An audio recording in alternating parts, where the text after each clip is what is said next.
기독교 대안학교 서울실용음악고등학교가 내부 고발로 갈등을 겪고 있는 가운데 최근 행정직원의 주도로 수억 원대 부정대출이 이뤄졌다는 의혹이 제기돼 경찰이 수사에 나섰습니다. 아프리카 시에라리온에서 선교 사역을 하다가 뇌출혈 투병 끝에 소천한 고 김경중 선교사의 뜻을 이어 시에라리온 사역을 준비 중인 사모 이평순 선교사를 만났습니다. 코로나로 현장 예배가 어려워지면서 온라인 사역에 주목하는 교회가 늘어나고 있습니다. 성도들과의 소통을 위해 특별한 사역을 진행하는 서울광염교회를 소개합니다. 지병을 이유로 검찰 소환 조사에 불응하던 신천지 이만희 교주가 검찰에 출석해 조사를 받았습니다.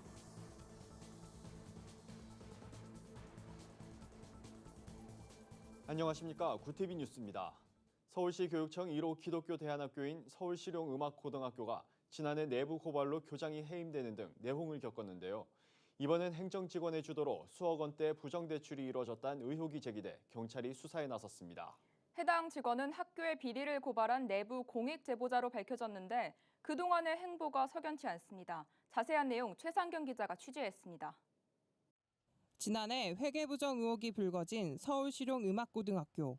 학교의 내부 갈등이 시작된 건 공익 제보자가 비리를 고발하면서부터입니다. 그런데 최근 해당 제보자가 경찰의 수사를 받고 있는 것으로 드러났습니다. 학교에서 회계 업무를 담당하며 본인과 지인 20여 명을 교직원인 것처럼 허위로 등록해 수년에 걸쳐 부정대출을 주선했다는 혐의입니다. 학교 측은 기자회견을 열고 이번 사건과 관련한 입장을 밝혔습니다. 학교는 교육청 감사 후 내부 재정 흐름을 확인하는 과정에서 제보자 A씨가 비선교단체 관계자에게 교비를 송금한 내역 등 이상한 점을 발견했다고 설명했습니다. 공제회 불법 대출자 중 이 소속 단체 회원들과 그 가족들이 다수 존재하고 있는 것으로 확인된 겁니다. 학교 내에서 신원 미상자들이 4대 보험이 가입돼 있는 것들을 저희가 흔적을 발견했고요. 저희 학교 직원이 아닌데도 불구하고 4대 보험이 가입됐다는 것은 불법의 소지가 있어서 그 내용을 교직원 공제회에다가 저희가 자료를 제공했고 그 인원이 4대 보험 가입자와 교직원 공제회 사람들과 그리고 하는 그 단체 사람들이 일치하는 걸 저희가 보았습니다. 이와 관련해 비선교단체의 입장을 듣기 위해 수차례 통화를 시도했으나 받지 않았습니다. 다만 지난해 A씨와 함께 학교 내부 비리를 고발한 또 다른 공익 제보자로부터 선교단체와 아무런 연관이 없다는 입장을 들을 수 있었습니다. 현재 비선교단체는 2014년 이후 대외 활동이 묘연하고 실체 파악도 쉽지 않은 상태입니다. 학교 측은 이 단체가 장기간 조직적으로 학교에 침투한 것으로 판단하고 경찰에 수사를 의뢰하는 한편 학교 정상화를 위해 노력하겠다고 밝혔습니다. 학교는 조속한 정상화를 위해 이사회, 교사, 학부모, 외부 인사까지 포함된 학교 정상화를 위한 대책위원회를 조직하고 추가로 학부모회를 구성하여 의견을 적극적으로 청취하는 등 빠른 시일 안에 사태 수습과 함께 코로나19로 정상적인 수업이 어려운 상황에서 학교 내부 갈등으로 인한 피해는 고스란히 학생들의 몫입니다. 서울실용음악고등학교의 정상화가 시급한 이유입니다. 구티비 뉴스 최상경입니다. 아프리카 시에라리온에서 다음 세대 복음화를 위해 힘써온 고 김경중 선교사.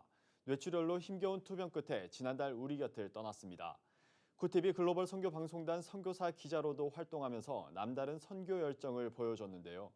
이제는 사모인 이평순 선교사가 고인의 뜻을 이어 자녀들과 함께 사역을 이어나가게 될 거라고 합니다.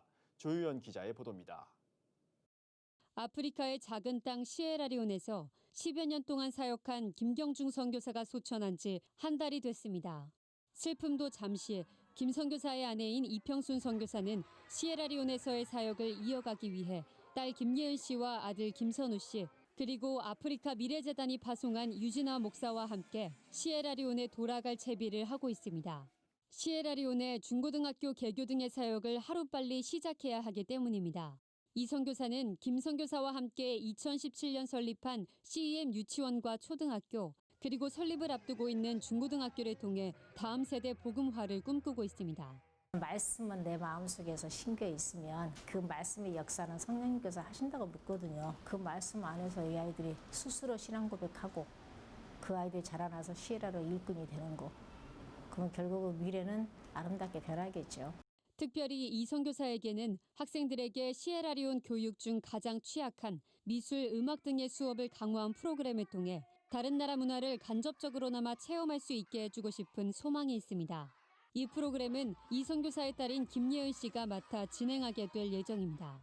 한국 오면 보고 싶어지고 그러더라고요. 애들한테 뭔가 좀 많이 알려주고 싶고 한국에 있는 것도 많이 보여주고 싶고. 이 선교사는 김 선교사의 뜻을 이어 구티비 글로벌 선교방송단 선교사 기자 11기로 위촉받아 구티비 미디어 선교 사역에 함께 동역하게 됩니다. 또한 구티비는 이 선교사의 사역을 지속적으로 후원해 나갈 계획입니다.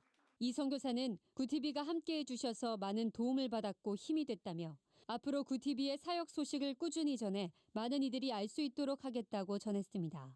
시에라리온의 김경중 선교사가 뿌린 복음의 씨앗이 이평순 선교사를 통해 열매 맺어지길 기대합니다. 구티비 뉴스 조유현입니다. 현장 예배가 어려워지면서 많은 교회들이 온라인 사역에 주목하고 있습니다. 서울광염교회도 성도들과의 교제를 위해 다양한 콘텐츠를 제공하고 있는데요. 특히 찬양으로 꾸려진 실시간 음악방송은 코로나에 지친 성도들에게 소소한 위로가 되고 있습니다. 차진환 기자의 보도입니다. 코로나19로 교회 소모임 자체가 어려워지면서 목회자와 성도들이 교제할 수 있는 자리를 찾아보기 어렵습니다. 이에 서울광염교회는 성도들과의 소통을 위해 올해 3월부터 온라인 사역을 시작했습니다. 코로나19가 시작되고 이제 아주 초반에 교회 이제 현장 예배를 함께 드릴 수 없는 상황이 되었을 때 충격이 좀 있었어요. 온라인으로 갑작스럽게 이제 유튜브 채널을 만들어서 거기에다 온라인 예배를 생중계하고 또 소소하지만 성경 공부를 만들어서 올리고 하면서 성도들의 성경 공부를 돕기 위해 강의 영상을 만들고 성경 속 이야기를 쉽게 풀어나가는 토크쇼 프로그램도 꾸준히 제작하고 있습니다.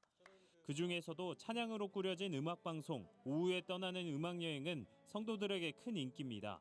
성도들에게 실시간으로 사연과 신청곡을 받아 진행되는데 어린 학생부터 어르신까지 참여하는 연령대도 다양합니다. 중2 우리 자매님이 또 문자 한번 보내주셨는데 시험이 대략 일주일 정도 남았대요. 시험. 네, 눈물 유유 왔습니다. 아이고, 네. 화요일과 목요일 주 2회 진행되는 방송은 벌써 40회를 앞두고 있습니다. 가벼운 마음으로 시작했지만 현장 예배를 그리워하는 광염교회 성도들에겐 큰 위로가 되고 있습니다. 이날 진행을 맡은 김보성 목사는 성도들이 보내오는 사연을 통해 그리움과 위로를 느낄 수 있다고 말했습니다. 한 분이 이제 문자를 보내셔서 사연과 노래를 이제 신청하셨는데 노래를 불러드렸어요. 나를 위해서 생각해주고 노래 불러주는 사람이 있고 그분이 또 목사님이라는 게 너무 감사하다고 해서 오늘 내가 진짜 그 힘 받아가지고 하루 살 수 있을 것 같다고 너무 감사하다고 이렇게. 교회 측은 앞으로 음악방송을 계속 이어나갈 계획이라며 코로나로 인해 사역 현장이 줄어든 찬양 사역자를 초청해 어려운 상황을 함께 극복해 나가는 데 힘쓰겠다고 밝혔습니다. 구티비 뉴스 차진환입니다.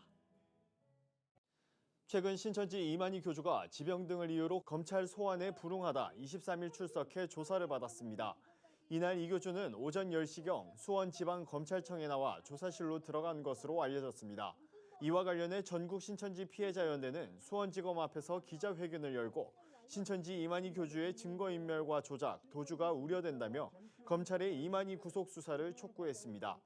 이날 전피현 신강식 대표는 이 교주는 고발된 이후 지난 5개월 동안 수많은 자료를 파쇄하고 조작했을 것이라며 시간을 벌어 진실을 왜곡하려는 이만희 교주를 긴급 체포하라고 호소했습니다.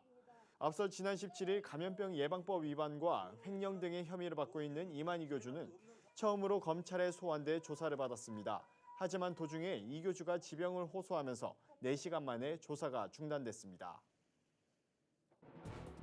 오늘의 이슈 포커스입니다. 제주항공이 이스타항공 인수 포기를 공식 선언했습니다. 제주항공은 23일 이스타항공 경영권 인수를 위한 주식 매매 계약을 해제한다고 공시했습니다. 정부의 적극적인 지원에도 현재 상황의 인수를 강행하기에는 불확실성이 크다고 판단한 겁니다. 이스타항공은 제주항공과의 인수 합병이 무산되면서 파산 위기에 처한 것은 물론 1,600여 명 직원의 대량 실직 우려가 현실화할 것으로 보입니다. 더불어민주당과 정부가 보건의료체계 강화를 위해 의과대학 정원을 확대하고 공공의대를 설립하기로 했습니다. 코로나19와 같은 감염병 위기 대응을 위해 방역과 진료 인력 확충이 시급하다는 이유에서입니다. 조정식 정책위원장은 의대 정원을 합리적으로 조정해 백신과 치료제 개발 등 감염병 대응 능력을 대폭 향상시킬 것이라며 배출된 인력이 지역사회 공공의료 중추적 역할을 할 수 있도록 지원하겠다고 밝혔습니다. 최근 3년간 도난카드를 통해 부정한 결제를 시도했던 사례가 100만 건에 이르는 것으로 나타났습니다. 금융감독원 통계에 따르면 지난 2017년부터 2019년까지 9개 카드사에서 차단한 부정사용 시도는 총 99만 3천 건에 달했습니다. 이를 통해 국내 카드사는 115억 원의 피해 금액을 떠안았습니다. 금융업계는 업계의 부정사용 차단 실적이 늘어나는 양상이 전 세계적으로 유사하게 나타나고 있다며 이는 새로운 범죄 수법이 등장해 부정사용 시도가 늘고 있기 때문이라고 설명했습니다. 통계청이 올해 실시되는 인구주택 총조사를 종이 없는 전자조사 방식으로 진행한다고 밝혔습니다. 기존 대면 조사는 응답자가 종이표를 작성하는 방식이었지만 앞으로는 모바일이나 전화, PC 등의 방식을 이용하게 되는 겁니다. 또 조사 항목에는 변화한 사회상을 반영해 고령화나 1인 가구 사유, 반려동물 등이 추가되기도 했습니다. 강신욱 통계청장은 인구주택 총조사는 사회 변화를 읽고 국가가 새 정책을 수립하는 데 가장 중요한 기초자료로 활용될 것이라고 밝혔습니다. 북한의 핵물질 안전관리 수준이 전 세계에서 가장 열악한 것으로 나타났습니다. 미국 싱크탱크 핵위협방지구상은 2020 핵안전지수 보고서를 통해 북한의 핵물질 도난 관련 안전관리 점수가 100점 만점에 19점에 그친다고 평가했습니다. 총점은 직전 조사 시점인 2018년보다 1점 올랐지만 순위는 2년 전과 동일한 최하위로 나타난 겁니다.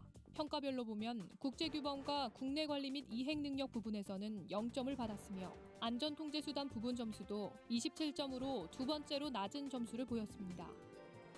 서울시가 노숙인들도 긴급재난지원금을 받을 수 있도록 신청 절차를 위한 지원에 나섰습니다. 신분증이 없어 재난지원금 신청에 어려움을 겪었던 노숙인들을 위해 적절한 대안을 마련한 겁니다. 서울시는 현재 서울역과 용산역, 영등포역 등 노숙인 밀집 지역의 노숙인 종합지원센터에서 전담 상담 창구를 마련해 주민등록증 재발급을 지원하며 긴급 재난지원금 신청을 돕고 있습니다. 굿TV 뉴스 박재현입니다. 굿TV 월드와이드입니다. 미국 트럼프 행정부가 텍사스주 휴스턴에 있는 중국 총영사관 폐쇄를 전격 요구했습니다. 미국인의 지적재산권과 개인정보를 보호하겠다는 것이 표면적인 이유입니다. 트럼프 대통령은 미국 내 중국 공관의 추가 폐쇄 가능성도 공개적으로 언급하며 대중 압박 수위를 더 끌어올렸습니다. 이에 대해 중국은 강하게 반발하면서 우한 주재 미국 영사관을 폐쇄시키는 것으로 맞대응하는 방안을 검토하고 있습니다. 왕원빈 중국 외교부 대변인은 미국이 잘못된 결정을 즉각 취소할 것을 촉구한다며 미국이 고집을 부린다면 중국은 반드시 단호한 조처를 할 것이라고 강조했습니다. 중국이 남중국해 일대에서 미국과 신경전을 벌이고 있는 가운데 미국과 일본, 호주가 이 지역에서 연합훈련을 시작했습니다. 교도통신은 세 나라가 닷새간 남중국해에서 괌 주변까지 해역에서 연합훈련을 실시했다고 전했습니다. 미 해군의 항공모함 로널드 레이건호 등 총 함정 9척과 항공기가 참여한 전술훈련입니다. 교도통신은 이번 훈련이 남중국해 거의 전체를 자기 구역이라고 주장하는 중국을 견제하기 위한 것이라고 분석했습니다. 일본 정부가 올해 최저임금을 사실상 동결했습니다. 교도통신과 NHK는 후생노동성 자문기관인 중앙최저임금심의회가 올해 전국 평균 최저임금 인상 기준을 제시하지 않았다고 보도했습니다. 중앙심의회가 최저임금 인상 기준을 제시하지 않은 것은 세계금융위기로 경기가 급냉한 2009년 이후 11년 만입니다. 중앙심의회는 올해 지역별 최저임금에 대해 현행 수준 유지가 타당하다며 사실상 동결 입장을 밝힌 것으로 전해졌습니다. 미국 알래스카 먼바다에서 규모 7.8의 지진이 발생했다고 미국 지질조사국이 밝혔습니다. 이번 지진은 현지 시간 21일 오후 11시 12분 알래스카 최대 도시인 앵커리지에서 남서쪽으로 804km 떨어진 해상에서 일어났습니다. 이 지진으로 인근 321km 범위에 쓰나미 경보가 발령됐습니다. 유럽 지중해 지진센터에 따르면 진원은 인구 6,200명이 사는 미국 코디액에서 482km 떨어져 있습니다. 이 지역은 대륙판과 해양판이 맞물리는 불의 고리, 환태평양 조산대 위에 있어 지진과 화산 활동이 자주 관측됩니다. 인도에서 온몸이 샛노란 희귀 거북이 발견돼 화제입니다. 현지 언론과 CNN 방송 등에 따르면 인도 동부 해안 인근에 사는 한 농부는 지난 19일 들에서 일하다가 노란 거북을 발견했습니다. 거북은 등은 물론 손과 발, 머리까지 모두 노란색이었습니다. 생물다양성 보존협회의 시다르다 파티는 이런 종류의 거북을 본 것은 처음이라고 말했습니다. 파티는 거북의 색이 노란 것은 선천성 색소결핍증인 알비니즘 때문이라고 설명했습니다. 이 거북을 찍은 영상과 사진이 공개되자 네티즌들도 이를 공유하며 큰 관심을 보였습니다. 구티비 뉴스 박은결입니다. 글로벌 선교 방송단과 함께하는 교계 소식을 윤인경 기자가 보도합니다. 서울 송파구 사랑교회에서 교인 등 11명이 추가로 코로나 바이러스 감염증 확진 판정을 받았습니다. 이 교회 관련 확진자는 23일 기준 총 17명입니다. 송파구청은 사랑교회 방문자 136명을 전수조사한 결과 11명이 확진자로 분류됐다며 CCTV 등을 토대로 추가 확진자의 역학조사를 진행하고 있다고 밝혔습니다. 한국기독교연합이 23일 성명서를 내고 정부가 대북전단을 살포한 큰샘 등 탈북민 단체에 내린 법인 취소 처분과 사무검사 시행에 대해 부당한 탄압을 즉시 중단하라고 촉구했습니다. 한교연은 국제인권단체들이 지적하듯 이는 과도한 억제와 탄압이라며 민간 차원의 북한 인권운동에 대해 표현의 자유를 보장하라고 주장했습니다. 한국생명의 전화가 자살 유가족에 대한 편견을 바꾸기 위한 오디오 클립 러브사운드를 공개했습니다. 러브사운드는 자살로 가족을 잃은 10명의 유가족들이 쓴 편지를 재능 기부로 참여한 연예인들이 대신 낭독한 겁니다. 한국생명의 전화는 유가족들의 아픔에 공감하고 사회적 편견을 바꾸기 위한 취지라고 설명했습니다. 미스터트롯으로 사랑받고 있는 가수 김희재 씨의 팬클럽 김희재와 유랑별이 한부모 가정 장애아동을 돕기 위해 미랄복지재단에 6,090만 원을 기부했습니다. 기부금은 장애아동 20명의 치료비와 생계비로 사용될 예정입니다. 김희재 씨는 따뜻한 선행을 베풀어준 팬클럽에 감사드린다며 앞으로도 선한 영향력을 끼치는 가수가 되도록 노력하겠다고 전했습니다. 구티비 뉴스 윤인경입니다. 서아프리카의 작은 나라 시에라리온, 이름도 낯선 땅에서 다음 세대 회복을 꿈꾸며 복음의 씨앗을 뿌린 고 김경중 선교사. 고인의 사역을 이어가는 사모 이평순 선교사의 헌신이 잔잔한 감동을 전합니다. 세상을 복음의 빛으로 밝히는 귀한 발걸음을 구티비도 함께 응원하겠습니다. 이상으로 뉴스를 마칩니다. 오늘도 함께해 주신 여러분 고맙습니다.